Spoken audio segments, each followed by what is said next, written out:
This episode of Rewired is supported by Neuroni. Over 20 years of experience and more than 500 companies served, Neuroni helps companies grow faster with AI tailored to their business and embedded into real workflows that deliver measurable value. Neuroni helps teams reduce friction, improve decision-making, and scale with confidence. It's true that if some AI tool comes and makes everything you've worked on in the past 10, 15 years obsolete, there is a problem. And if they don't have that vision and they give a vague... Use AI. Exactly. It's very difficult for the people, right? It just gives anxiety. But people that are actually shifting are mid-career because they realize their ambition and their North Stars are nowhere close to being reached in a context in which they're not shifting their mindset. When I started shifting my perspective from I need to finish everything and then I will finally breathe to why don't I just breathe every time because it's not going to be finishing everything in my list. Miruna Scrima leads AI and automation across HP commercial organization of 12,000 employees, generating over 20 million per year in document productivity and efficiency gains in her current role. She studied cybernetics and statistics at the Academy of Economic Studies in Bucharest. Yet, her professional background is mostly in project management and change management, not engineering. Her career started in Orange, Romania, where she had multiple roles in customer service and sales. After 10 years, she joined HP and had various roles running large-scale transformation programs such as corporate separation between HP Inc. and Hewlett-Packard Enterprise, pricing CRM, ERP, managed print services, peripherals operations. Part of HP digital transformation initiatives, 6 years ago, she initiated a small RPA with 2 colleagues, one driving an RPA learning program called Botathon, and the other looking after the funnel of use cases which the citizen developers were delivering through the program. Initially, this was a side project between many other responsibilities which turned into a full-time role 3 years ago. As the team increased in the organization, reaching skills and capabilities. Now, the AI automation team members are considered strategic tech advisor for leadership focused on delivering scalable and reusable solutions that unlock revenue, reduce cost, and elevate digital skills across HP commercial organization. The vision they work towards is enabling a commercial organization that is predictive, data-driven, with AI empowerment workflows, and designed for modern selling, where insights flow instantly, decisions are faster, and people are empowered to drive revenue. Join us for this session in which we talk more about how AI is actually implemented in large organizations. Rewired. Raw, real, unfiltered. Miruna, welcome to Rewired. Hi guys, thanks for having me. Glad to see you here. We were thinking how to start, and I was actually considering to ask, first of all, who you are. Oh, that's very complicated. I'm so many things. I have so many roles and I live in so many facets. I'm guessing you're first interested in professional, so I'm going to start with that. So I'm leading AI and automation in a large corporation, and I've been doing that for the past 6 years. I've had numerous other roles before, mostly focusing on project management, program management, change management, and so on. And then personally, I'm a proud mother, wife. I have immensely huge tables in my house because I have many friends. I have a large family. And I'm proud to live alongside so many great people. All right, so how did you end up towards AI and automation? It was always the technical aspect that interested me. I finished technical studies, went to ASE, cybernetics, statistics, IT. Then, as many students started, ended up in a telecom company in the customer service. And there's where I met you. Mm-hmm.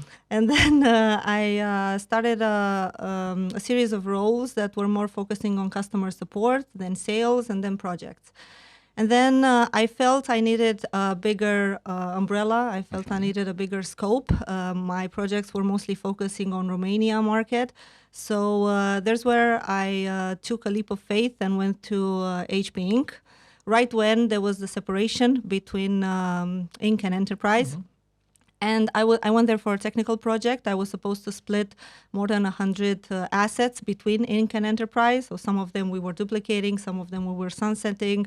The interesting part is that I had to know what each and every single one of them was doing in very, few weeks, and had to answer a lot of technical questions about each to senior leaders who were not actually very technical. So I had to explain to them like they were kids sometimes. You were drawing. Things that I didn't understand sometimes myself. So there's where I learned that the technical language needs some sort of translation for any sort of audience. And if you know things well enough, there's where you get your diagnose, right? When you're able to explain to anyone who asks. So that's how I started. And then I pretty much wanted to go through every digital transformation I had in my way, either in pricing, CRM, ERP, SaaS piece, managed print services. We had some aspect a while back. And then I went on maternity leave and enjoyed COVID during maternity, which was fantastic. Enjoyed many reorgs during maternity, which was also fantastic because I didn't have to worry about them. But then I got a phone call from an HP leader, which I actually didn't know, asking me to be his chief of staff and strategy and planning lead. And I took that opportunity, even without knowing the person.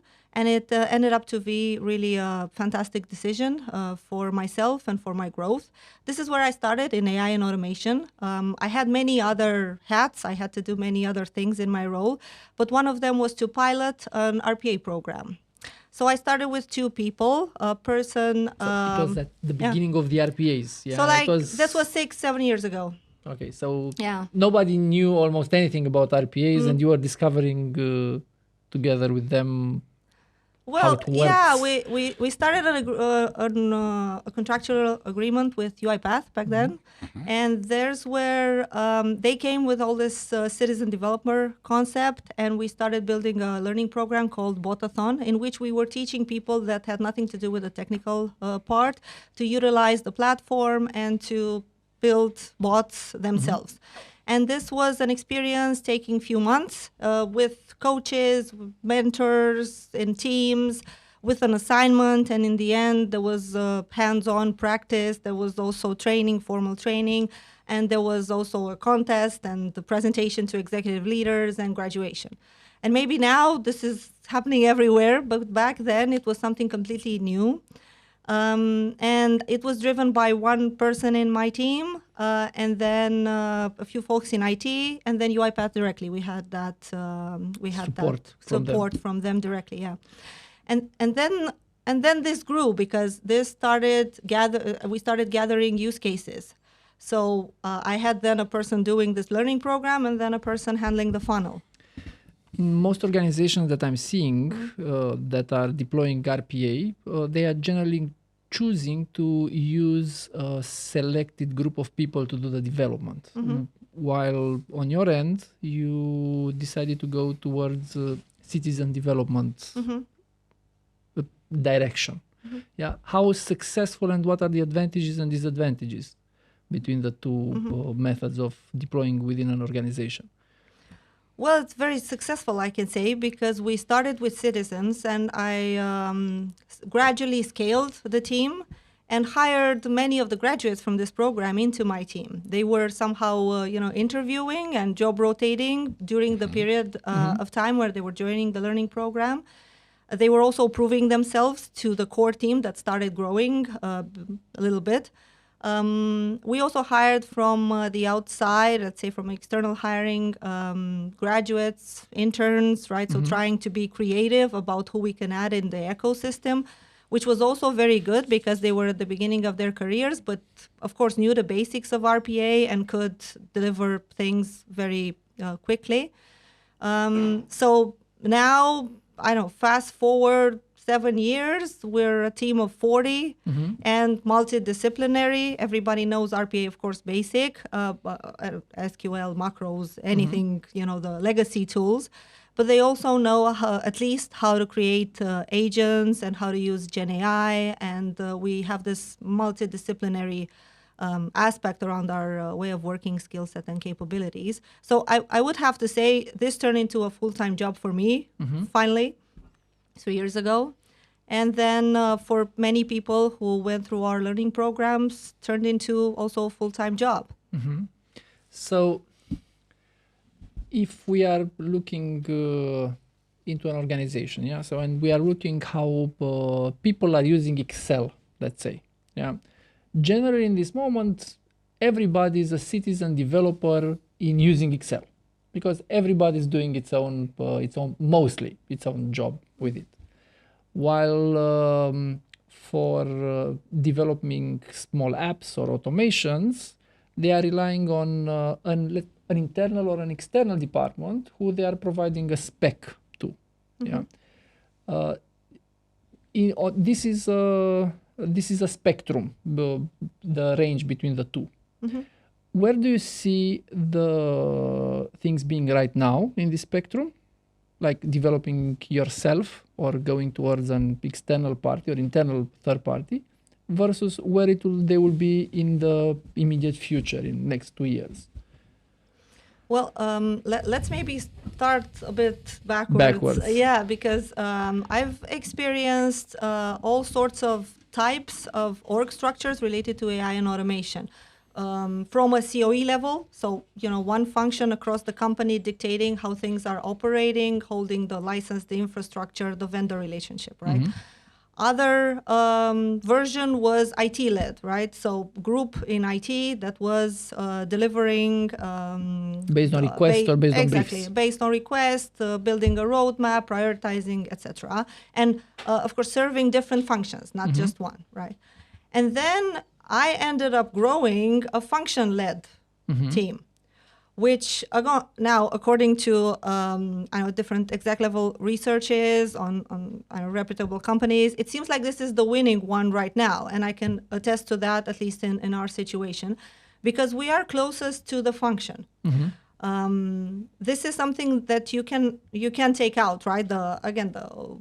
How do we call it? The water cooler conversations, right? Understanding the process, having people coming from the process itself into my team and joining the technical side, and also having that strong, close relationship with what the function needs. How does the roadmap we are delivering actually serves the vision, serves the strategy of the function, and having that close relationship with the priority as well.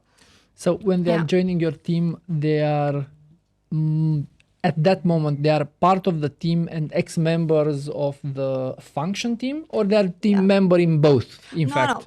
For a while, sometimes both, when they're doing the job rotation. But when we finally have a slot and we can justify that, if we had them full time, that would create, of course, immense value.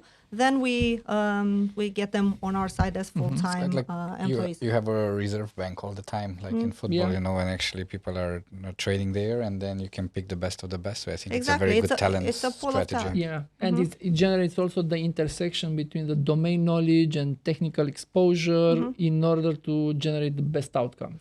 Exactly, and this is not exclusive, so don't get me wrong. It's not just this type of people. So when we needed to accelerate on AI, we had to take really strong business architects to make sure that we have people that understand the art of the possible, that are the ones that, once the model is being released, they click first and they see how it's working, and they do all that benchmarking between various tools to find the best, the cost-effective solution. So right now, there is a mix. We can just operate with citizens because sometimes maybe their expertise might be limited. So we had to bring in more technical in-depth knowledge in order to complement all of that and turn this into a multidisciplinary team. Right now, the beauty of this system is that we are self-sufficient. So the way it works is that any use case coming from the function we can deliver, but of course we're relying on IT to be the enabler. So if we need an API connection to a tool, if we need data coming from a federal data lake, if we need any sort of, vendor relationship. If we need to go through the compliance gates related to cybersecurity or privacy, of course we have this enablers because we are in a corporate ecosystem. We need to comply with everything that's going on.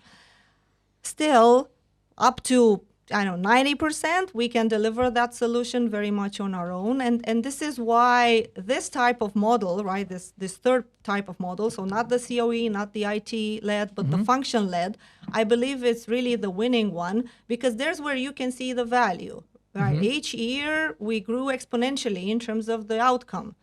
The cost savings we were delivering, the productivity gains, risk reduction, revenue increase, margin, you name it. Whatever was the business KPI we had to increase, that's where we were focusing our funnel on. Currently, how does the resistance to change manifest within the organization? How do you tackle it? I'm asking this because there are I hear a lot of stories and I'm seeing a lot of things related to that. Yeah, and even in our company. Yeah. So I'm very curious how does it look from your point? I don't even know where to start. Yeah, there's a lot of resistance, right? So let's let's go top down, right? Let's just take an order randomly, right? Everybody now is within the AI hype. They all want to use AI, right? The problem is the message to the teams is use AI in your process, in your workflow, see what you can do to make us more efficient. In the meantime, they get maybe a tasking target and they need to somehow make some, unfortunate decisions about the way their teams are being set up. They don't wait, of course, for the AI to come in because the targets are much closer. And this is where the dynamics within the team cannot maybe operate with such high pressure coming top down. In the same time, they're not giving a vision. They're not saying, I want this function in 2-3 years to operate like this. This is the tool set, this is the workflow, this is the strategy, this is what we should all work towards, this vision. AI should be, ambient for us, right? The tool set should be AI enabled. What do we need to do to get there, right? And then you have reverse engineering, right? And then you start building a plan. That would be ideal. Some people do that, and there's where we can see the difference, because there's where we have sponsorship. There's where we have people that are allocated to give us requirements that are truly, visionary, that are something we can work with, right? We have people that are maybe even building POCs and come to us with something that is absolutely real, telling us, this is what I've operated with, this is what I've already done. This is what I've done, this is where I got stuck, and then I cannot move any further, help me move this. So this is top management, right? Top management, the resistance is not visible. They all want it because this is what everyone should have. But in the same time, the way they're positioning it to their teams, it's very important to get to that outcome and to see where it is going. Yeah. In top leadership, the resistance manifests as ambiguity. Exactly, because they don't know themselves how that could work. And if they don't have that vision and they give a vague use AI. Exactly. It's very difficult for the people, right? It just gives anxiety further, right? How do I use AI? Where do I start from, etc. Even more, some of them are being very smart and finding a leader that's a bit more tech savvy or more, digital transformation enabled, empowered, exactly. And if they do the steps right, they add a business KPI associated to the AI adoption, and part of that person's goals, and say, okay, so you need to move the needle on this KPI, which is aligned with using artificial intelligence. Exactly, which is in line because let's say we want to have forecasting I don't know, gap to 1%, right? A forecast versus actual should never be more than 1%, You right? can do it either with a crystal Yeah. globe or with AI. Exactly. So when that leader has this KPI, when that leader knows that the goals in its system, right, that's being followed in the company, and it's written down very clearly that this is the KPI, then there's a different type of enablement that the AI starts offering when you know where you need to be. All right. And then you find, then you explore, and then you test, and then, each and every single AI tool that would increase your accuracy level to the one that you need. You have the loss function defined. Yeah, exactly. That goes back to, when we discuss with other people that we had here on the episode, we always seen that there is a big difference between the companies who are led by CEOs that actually understood what that vision about what AI could do or automation can do. Like, for example, Stefan, it comes to my mind. And we also have people who, like you said, like it's on our strategy to have AI, to use AI, but the reality is that you don't anchor it into something which is very tangible for people. So then we were also discussing last week with a friend of mine from IT, and he said, I just spoke with X company and they used in half a year all the credits that they bought. And actually they didn't automate anything because they leave it for free for everybody. Nobody gives any governance or any direction. People just start automating emails. Like I receive an email from Miruna, let's automate it to put it somewhere and give me a summary around that. And then they said, well, actually, that was just because the lack of clarity in terms of the vision. And that's what we actually also see, that if the CEO or the board or whoever takes the decision has that vision, it's much more fast and much more efficient than actually, just use the AI. I think Microsoft is in that situation as well. They've blown through their Claude tokens budget in 4 months for 1 year. Beautiful. Yeah. Live. Well, we have such a large spectrum of leaders that I've seen all these manifestations, and it's amazing to see the ones that really can tie in outcome to AI, that are progressing so fast and that are really building trust with their teams, right? Miruna, if you would be to give an advice to a leader that doesn't have that vision, but he said, well, that sounds interesting, how do I do it? What would you suggest? Well, I've had these conversations, and it's important they get their stuff together and they discuss about challenges. Where exactly do they want to improve? What's the biggest problem? Is it the decision? Is it the speed? Is it the human error? Where in their function do they have the biggest challenges? There's no discussion about tech here. There's no discussion about latest LLM model. Have you tried DeepSeek? No, nothing like that. You just talk about the outcome, right? Yeah. Where exactly, spot on, do we need to interfere To move the needle. so that exactly we get a different output than today? Because otherwise we're going to get the same. And that kind of conversation that has no technology involved is absolutely priceless. This is where you start thinking about what's your challenge, what's your opportunity in disguise, and where should you be in that domain, right? So you can look at benchmarks, you can look at anything else, for that particular process, in that type of function, in this type of company, where should you be? And then you create that vision. After you have that clarity, you start discussing with the technical team, right? You don't need to worry. You're a business stakeholder. You don't need to worry about LLMs. You don't need to stress all your staff to test everything that's out there. They can do that for their personal productivity, and if they're tech savvy and they want to.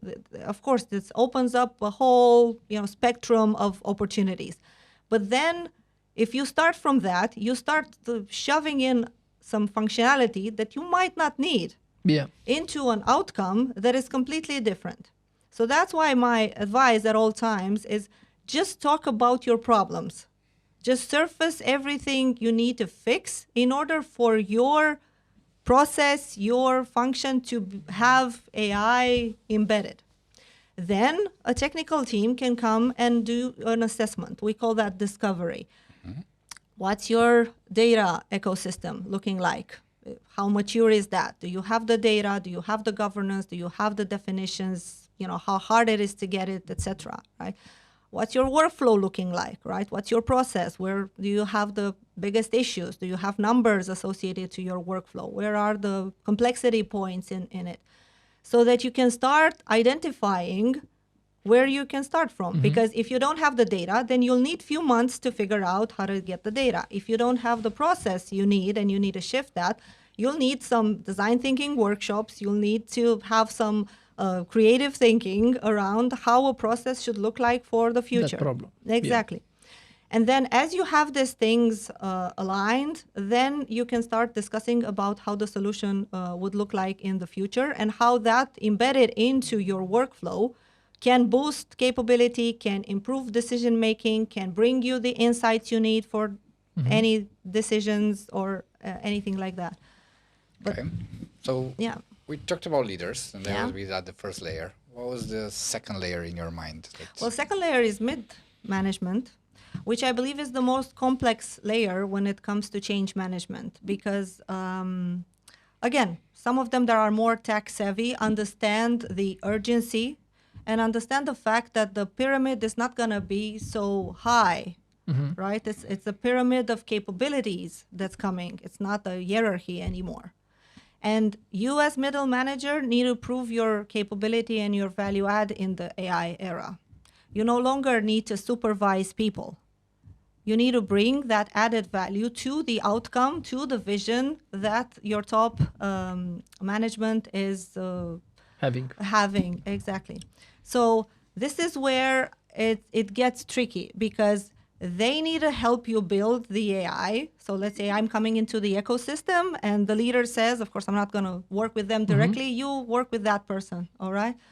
If that person starts bringing you, because you get some hints, if they start bringing you some challenges like, yeah, but we don't have this, and, we're so stuck in operations, there's absolutely no time for transformation, I can't give you the person, I can't give you the data, this is what's the problem with the tool, this is what the problem with the process, we tried this 10 years ago, it didn't work, we tried this every year, it didn't work. And each time, if you're coming with a mitigation, they're switching the focus to something different, then the problem is not the technology, right? The problem is that you are starting to get into their anxiety. The problem is they understand that this is going to change forever the way things are operating, and why would they help you, right? So it's stalling. The problem is you're getting into a timeline expansion. Where I cannot tell you, no, I don't want, or Never. I cannot. No, never. But Find all the reasons why. we make sure that we are going through it at snail's step. Yeah. Exactly. Speaking about anxiety, how much of the anxiety you feel is linked to people feeling that they are being replaced or they will be replaced by AI? Well, you are seeing news about cuts at all. Everybody's seeing the news. Everyone, This is right? why I'm asking. And you can be in freeze mode, which is majority, right? Yeah. Saying like, okay, when AI is gonna pick up my kid and take them to school and whatever, all right, and I'll do something when this happens, or yeah. There are people who are past the panic zone, and starting in the constructive area, saying, okay, let me try for a second. It must be something. Everyone's talking about it. It must be something.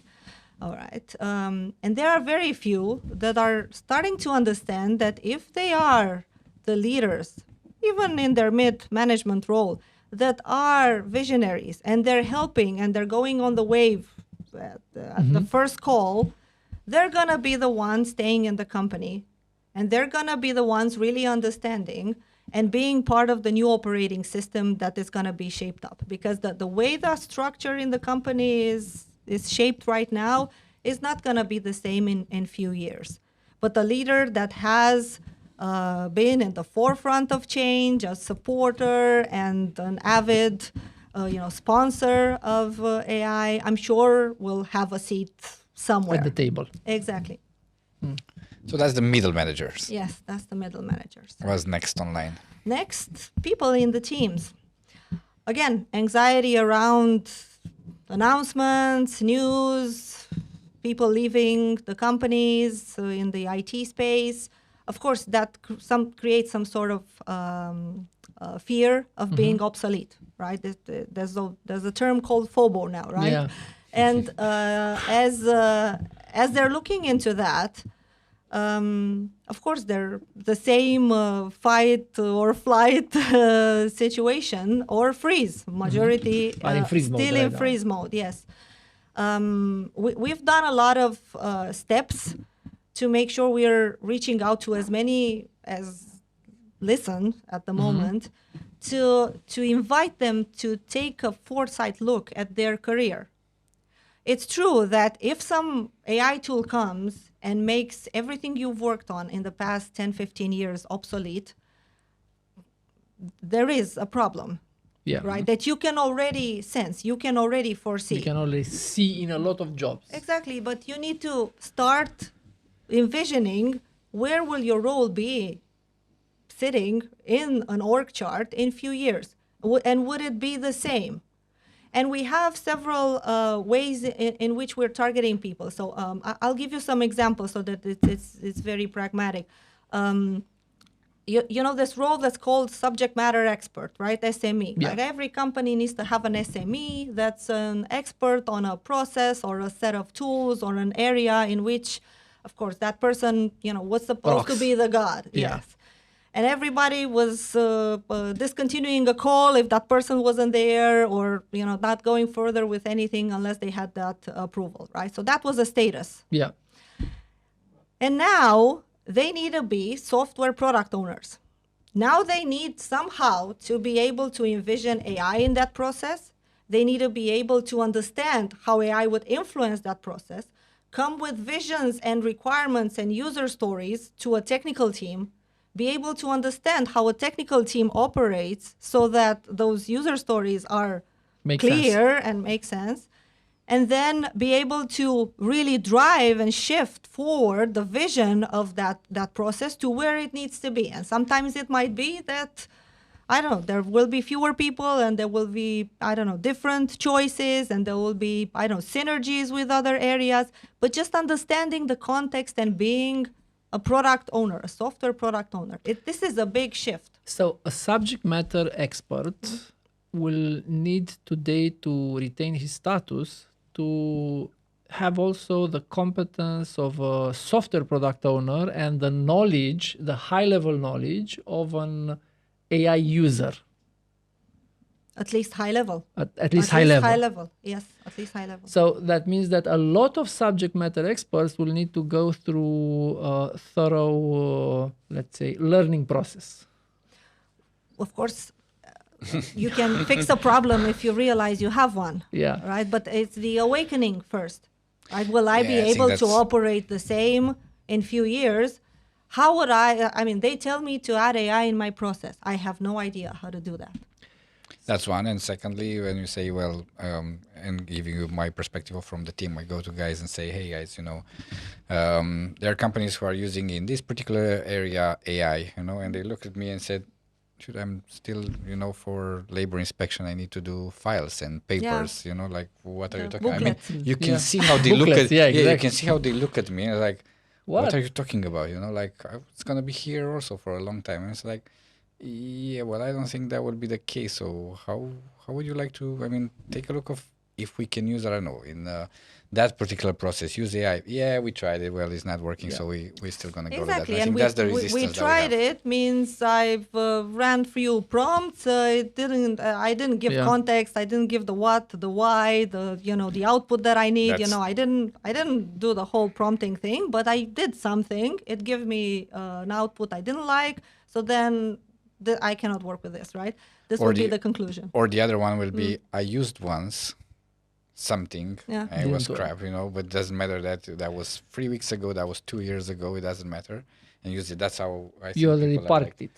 Yeah, you say, I'll use it as Spark. It doesn't matter how that thing evolved since then. That's not for me. So for 6 months, I'm holding AI, let's say, AI imagination courses for C-levels in organizations. And once every 2 courses, I have at least one person who's saying, I'm 6 or 7 years away from my retirement. it's okay, I will not need to change anything. Yeah, it's true. There is this. So people that are more likely to shift are in mid-career point. Yeah. If you are towards the end, so you have 10 years, let's say, even 10 years, you would be in that situation saying, yeah, it's not going to happen I will tomorrow. dodge the bullet. Does it really worth, is it really worth it to go through all this hassle and do all this investment in myself, right? I'm still, holding some really strong knowledge, expertise. As a SME. Exactly. People are still going to come to me because I hold that power, right? I have that ability. So I can still stall for a while. Yeah. But people that are actually shifting are mid-career because they realize their ambition and their North Stars are nowhere close to being reached in a context in which they're not shifting their mindset. And in order to shift the mindset, the problem is, you can't just, run 3 courses, test few things, run 2 POCs. The problem is you need to be in that ecosystem where you actually run what you have built. It's like the same discussion about Agile. I don't know if you ever had that. Like everybody going through Agile courses at some point and then coming back into their company saying, oh, I cannot use this. It has absolutely no application because we're not working like that. It was great in theory. It was fantastic. It's not working. The problem is the system. Right? You cannot change a mindset when you come back to a system that's working differently, right? Mm-hmm. And if you are seeing people bypassing, it's because the system's not good enough. It means you are still leaving the plan B or the side option or the workaround available. And of course, they will choose the workaround and the old ways. And if that's creating the output and it's helping them do the work, it's good enough. So the whole Agile system, and even waterfall, and even the way we are using right now in organization, product owners and SMEs and so on. Yeah, they are created in order to protect the most important resource that we consider that we had previously. Yeah, and that is developing time or developing development power. Yeah. Which right now it's much more and more democratized. How do you feel that the way we were organizing development through methods like Agile or Waterfall is changing today? Agile is still valid from my perspective. That's something that we use every day. Mm-hmm. I'm working in a tribe mode. We have several squads, chapter leads, all of the Spotify model adapted, of course, to our needs. Have a fantastic Agile coach that allows that customization to be done. And I believe this is truly helping us deliver faster and get that expertise, that cross-pollination, right? That all of that great,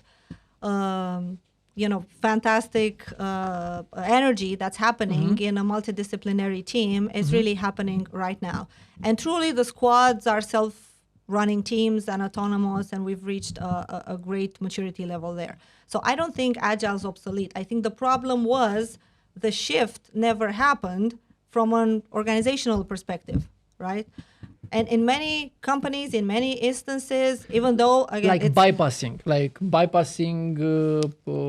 sprints. I need to do for this to be done right now. This is the type of thing that you are referring to? No, I'm referring to the fact that even if my team's working with Spotify, it doesn't mean the extended team or other teams in the company are doing the same. Okay. Or the IT team I'm working with is doing the same, or everybody so has it's their not integrated. It's siloed. Yeah, exactly. It's siloed. It's doing the trick for us. It's delivering the result we want. We feel we are efficient. But the bottleneck moves somewhere else. Exactly. Stakeholders like it. I can say to any stakeholder, look, this use case, this feature is coming in this quarter. This is the person that's working on it. This is why we can't have it any sooner, etc. And that level of predictability is absolutely, highly appreciated. So similarly with AI, again, mindset shift comes when there is a system that's not allowing you to do anything else and not allowing you to be creative and get your workarounds in place. this is the piece that I feel it's very critical. We have a workflow that utilizes AI, and this is how the human in the loop should be behaving right now in this new vision that we have for our process, for our function, for the experience we want to create, right? Because at the end of the day, we're all serving some sort of customer. And for that customer, in order to deliver on that vision, this is how we operate from now on. But it needs to be, again, a sponsor, right? A leader that has that vision, supports that vision, funds that vision, again, is accounted for every quarter. How are they versus that vision? And has measurable ways in which to understand how far they are versus that vision. So, from your experience, let's say that you start a consultancy gig, with a large company that wants to innovate with artificial intelligence within the organization itself, but it's not a technical organization. What are the first 3 or 5 steps that you would recommend them to do? Again, it depends how the company is. Ask me questions and I will answer. Like any consultant, first you say it depends. So I know. It depends how the structure of the company is right now, right? So do you have a central team that can at least standardize the way of working in that function? Now it's it's mostly siloed. There is only light cross management at the top. All right. And the outcome you want to be delivering, the target that you It's, want to have is within that silo? Or? Now it will be cross-departmental in all the small departments, each of them to start using more and more and more. Well, this is where somebody needs to own this transformation.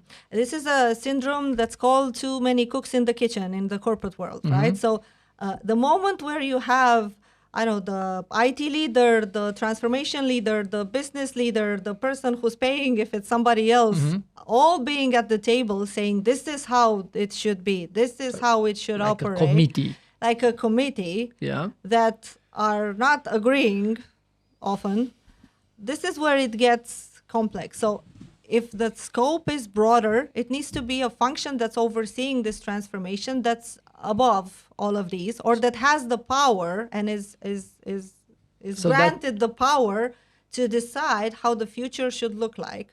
And this committee, they can all come in with their inputs and their, of course, best knowledge to advise how this should run in an ideal way. But ultimately, if there is not one decision maker and you're working with too many cooks, right, your recipe will be very fragmented. Exactly. And you will be in a very interesting path along the way. So let me translate it so this would mean that let's call it in a decentralized democratic organization, we would need to suspend democracy for a while on a narrow topic and centralize decisions in order to allow for transformation. Well, democracy in this space means speaking up. Nobody's saying we're not speaking up. The point is at the top. The decision needs to be taken at the top, not at the silo level. Exactly, because you see what's happening. There are always these parallel threads which are coming up in this kind of situation. Somebody has a friend at the vendors, and they say, "Oh, that vendor is really the one that's going to solve all our issues. We should be totally getting into a third-party agreement with them." Somebody else says, "No, we need to go to a consulting company because we cannot figure this whole thing on our own. We don't have that expertise. We need the benchmark. We need the kids to study cases. We need the external expertise." A whole lot of other funding necessary for that, and time, of course, spent into that. Other people are gonna, IT is gonna say, "Oh, we deliver this, we drive this, we know exactly what you want. We just need a couple of millions in order to do that." And everyone's gonna have a separate thread, right? And it's gonna feel like there's no centralized way in which you can look at the ultimate goal and then the initiatives beneath. And if you start mid-management side conversations, then it's very difficult to get an alignment. So centralizing it is not, to cut democracy. I just But presented it in this fashion. It I is know. to make For sure not normal that people, there is yeah. that there's one accountable person, one sponsor that ultimately is responsible for the success of everything that's going on, and able to make the coalition between all of them so that they all are aligned into a common goal. Would you recommend an organization like this to take the time and build the competence center internally, or work with external third parties in order to move quicker? I believe that going back to citizen, right? Yeah. I believe having a core team of people that are energized and passionate about the topic would give a closer vision on what's actually needed. There's such a huge multitude of resources right now. I don't think anyone needs reinvention. Right? There are few layers, right? First is the personal productivity layer. People just need to have access to something so that they can understand what Gen AI can do, right? This is, first layer. And the company can decide what that tool is, or I don't know, if people are paying for the licenses and expense them, or whatever is the system. They just need to have access to test it. But then they need to have the hands-on support from some people, like some citizens, some people that are, again, one lesson further, at least, to teach them how to use that tool in a way that gives, as I said, the context, allows you to put a prompt together that's actually delivering something, and at least shows you all the functionalities that are out there. You don't need to, accidentally explore them. Somebody needs to teach you exactly what you can do right now with the license you have.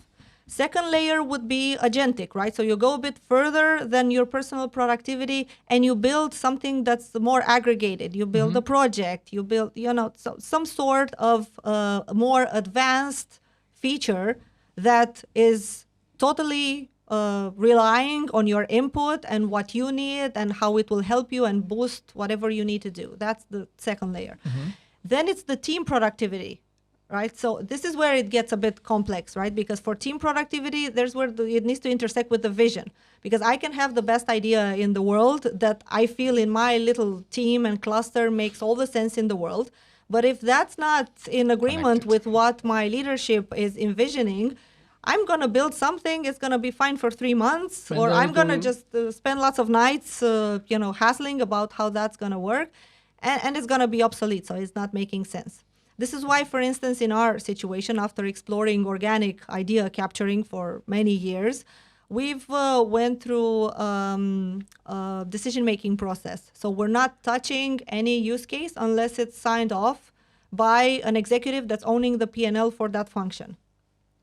And previously, you were collecting ideas and you were executing as small POCs and then presenting them as such. In the past, we were collecting ideas and helping each individual that wanted to do something do whatever they wanted. Okay, so that was the more democratic approach. That was very democratic, but we were in a situation where it was conflicting with what the upper levels were thinking. Okay. But at the beginning, I'm curious also, actually, was it something helpful? Because it was helpful for an individual. But I was also thinking for the individual, but also even if not directly for the organization, the fact that actually it kind of moved the motivation of the people, the desire to actually get into, or the knowledge a little bit. Because on one side, if you're helping yourself, like those people start a movement, it's true. This is absolutely. It was a learning experience, right? So we could link that to getting from explorer to being literate to being fluent to being mastery level, right? So being able to even teach others. You could do that because that meant hands-on experience. But that's one thing to experiment for your learning purposes, and it's another to bring value to the organization. Sure. And if a leader is not involved in that decision-making process, you then have a very weird situation in which we were in that situation. We were building things that the leader at some point was saying, I don't want that. I'm not endorsing that. That's not the vision that I have. Right? And there's where we said, okay, our development team's not touching anything unless it's signed off by, again, a person owning a P&L for the function. So you were perceived as rogue for a while. No, we were perceived as having a committee and Okay. going into a different level of maturity.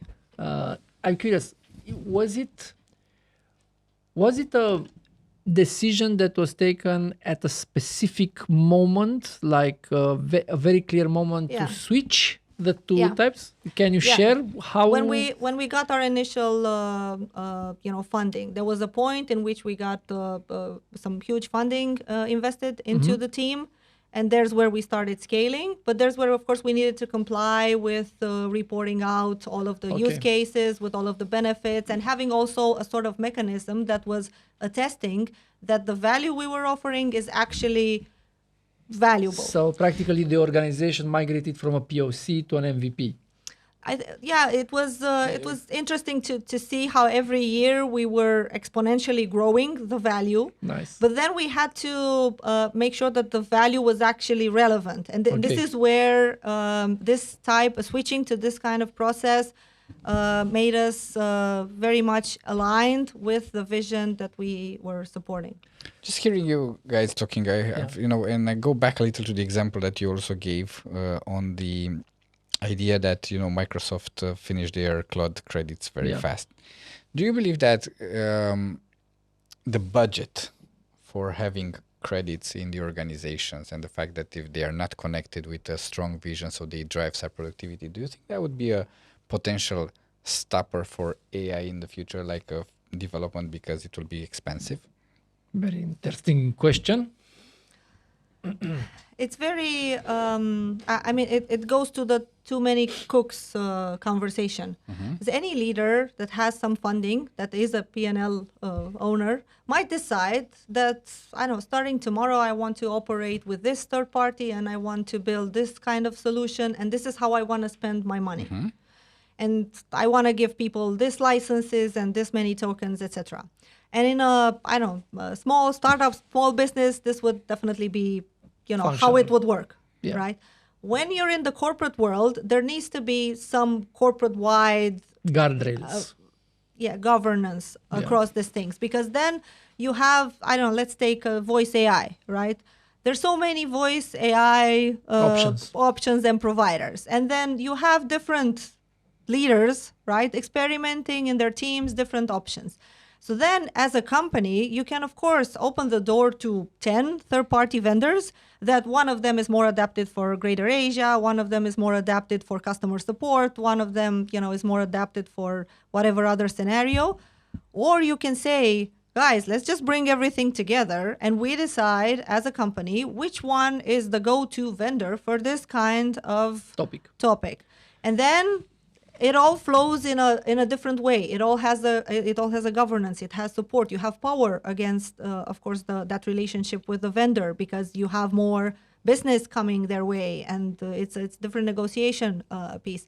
And this is why it's important that IT has this role of governance. And this is what I think is very important, right? That's why I'm saying the innovation and the use cases and the funnel being in the function is a great advantage, because they're very close to the desired outcome and to the strategy and to the vision. And having a strong IT function that has the power to see across all of the functions and to understand everyone's needs and to be able to articulate the exact needs of the company. And the common denominators between everybody involved. And within the guardrails and compliance, right? Because we need to operate in a cyber privacy compliant environment at all times, legal, of course. So having all that overview, so having a solid IT partner is absolutely key. Otherwise, your innovation is absolutely dispersed. Everyone can do, again, every cook can do what they want in their kitchen. So you mentioned somewhere earlier about visionary leaders who are really able to flesh out what they envisage in the future, and with their help, you are able to create things that appear to be impossible. Can you share one of these cases, or what you built and it was like out of this world? Well, there are many cases, and I told you these are my absolute favorite stakeholders because you really have people that understand what they ask for, and they understand how to work with you. You don't need to push anything in their way. Any other people in the ecosystem would go in different other directions, like, oh, show me what you built for that leader because I heard it was nice, or like, show me what you have for I don't know, for operations functions or for sellers functions, and I say, okay, I can show you. I don't know how relevant that would be for you, and I had many examples in which I was showing them, and it was maybe this tool, interesting, you did something with this tool. Instead, give me your challenge. And this is what's very interesting with these leaders, is that they understand exactly where they want to go. And this is where it's much easier. We had, many examples, but the engine was not always the leader. It was the leader having a right hand that was more tech savvy. And that was the person, that mid-management layer that was able to gather the funnel, make the prioritization, understand the vision of the leader, but in the same time mobilize the people needed so that the technical teams can understand what they're supposed to do. So it's about the right team. Yeah, it's about having a stakeholder that has some technical expertise and understands what can be done, even tries a little bit and tests different things and understands the art of the possible. And these are people that, ping me saying, did you see, the Microsoft wrapper of Cowork? Or, did you see what appeared? I didn't know that Microsoft done a wrapper for Cowork. Exactly. So this kind of things, right? Did you see what appeared?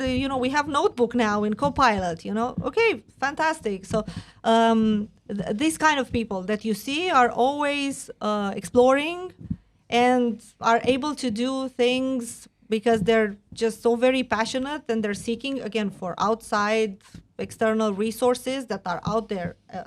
Every second you can find very relevant resources on the topic that you might want, and use cases, and people willing to share, or GitHub repositories that you can even reutilize.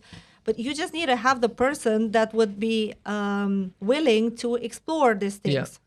And he's curious. It's curious and has both knowledge, right? The functional knowledge and the technical knowledge. At least, again, a more advanced, like the level 3 I was telling you about. Also above agents, you would know how to build that, and a little bit pinching on the next on the next level. That would be ideal. Now, speaking of curiosity, I do have a different curiosity, because we are also approaching the end, even though you probably don't believe it. I have another 100 questions. Sorry. Well, you have to keep it for the next episode. Okay.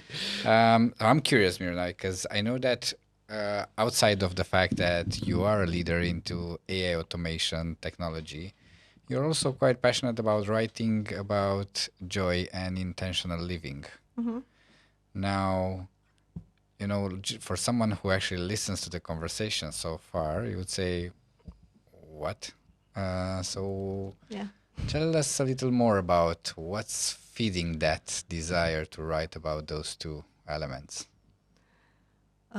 They are tied, even though they don't seem like they are. Being in a tech environment allows me to, of course, make myself a lot more efficient and be able to understand how far the rabbit hole can go into. There is always a challenge, in the daily lives of professionals nowadays. We seem sometimes to be going into a vortex and forgetting to breathe in the meantime, forgetting to enjoy what we're doing, forgetting to have that realization that we actually get to be here. We get to be in these conversations. We get to make such amazing tools. We get to talk to so many people, inspire people, grow people. And because we're not taking, an intentional break to look at that joy, we're sometimes missing it. And often ending the day, focusing on how tired we are and how exhausted, and how the various other roles that we have in our lives are also demanding lots of energy that we don't have anymore. So when I started shifting my perspective from I need to finish everything and then I will finally breathe to why don't I just breathe every time, because it's not going to be finishing everything in my list. It's going to be piling up and still coming, and it's absolutely unrealistic for me to consider things pausing in any point. So How does that land on you? Pausing? Pausing. pausing, just pausing to enjoy it, because again, How difficult was to make that switch from, I'll pause when I'll finish everything, to I'll pause now? well, it took a lot to realize I have to pause, and the realization was when I was absolutely losing daily joy. And I don't have one of those depression stories. I had a great support system around me at home, and I know coaches and mentors, in my professional life. So I've never been in a deep hole Dark period. or dark period. That's good, 'cause, exactly. And that was great because I was always having the equilibrium and the elements that would allow me to focus on my body, to focus on sports, health, etc. So then I thought, it's not just me. There are many people in my ecosystem that have similar struggles. So I started thinking about the main themes, and the themes are, finding the intentional joy where you feel there's no joy, thinking about your body and building it to last, because that's your, engine until the end of days. The honest equation about things that maybe we're, lying sometimes to ourselves, but they're actually going in a different direction. So the story we tell to ourselves, to be really honest. And making also a recap of what's happening to me every week, which is absolutely fantastic. I'm ending the week with both of you. Isn't that great? That's not happening every day, and that's really a moment I should be celebrating. I had an amazing week, and if I'm just, call it, gratitude journal, whatever you want. I just found a way in which I would look at it intentionally and make sure that these moments are not passing by without them being noticed by myself first. And then if others find that inspiring, I'm happy to have a chat. That's very nice. Congratulations. Thank you. Can you share what is the one, probably you added multiple things, but one thing that you've added to your daily life that changed a lot for you from intentional living point of view? I don't think I've added things because What have you taken out? No, I had all of them. Yes, Yeah. I had all of them. What I added was just this self reflection. So just the fact that I stop and I think about what would I write about today that maybe some people would care about. So Right. in a way, you are journaling every day. Almost every day. Claude told me every day is overkill, so I shouldn't do that on Instagram because the algorithm is killing me, so I had to adjust. But I am intentionally writing down the things that are happening to me, the stories I'm hearing, the realizations I'm having, things that worked for me, things that inspired me, events that I go to, exercise I go to, people that, found a way into my cognitive system in a different way, so that I make sure all these are being captured, and I'm having also a great sense, of course, of gratitude towards what's happening to me and the great life I'm living. That's very nice. Last question from our side. You mentioned that because you are in tech part, you managed to be more effective, efficient sometimes. Is there anything that you could share with us that you automated for your personal life? Yeah, I have agents for everything. I mean, talking, the weirdest one, I maybe will just say one, The weirdest one is the one I talked to about my dreams. Okay. In which, again, I'm journaling the things I remember and intentionally trying to keep. And it's giving me lots of symbolism, and it's also in a way connecting the threads. And I think just, again, being there and being attentive, being, in the moment, remembering those things and thinking about them gives you so many revelations. And just the fact that I had a talking partner on this topic, to me was great because it just opened up and revealed to me so many things I never thought about. And things I'm doing, again, subconsciously, that I should be bringing in more into my consciousness. Miruna, thank you very much for what you shared with us. I hope you also liked it, because we did. Yeah, I learned a lot. Thank you very much. I don't know where that hour went, so thank you, gentlemen. Thank you. So we need to do another one.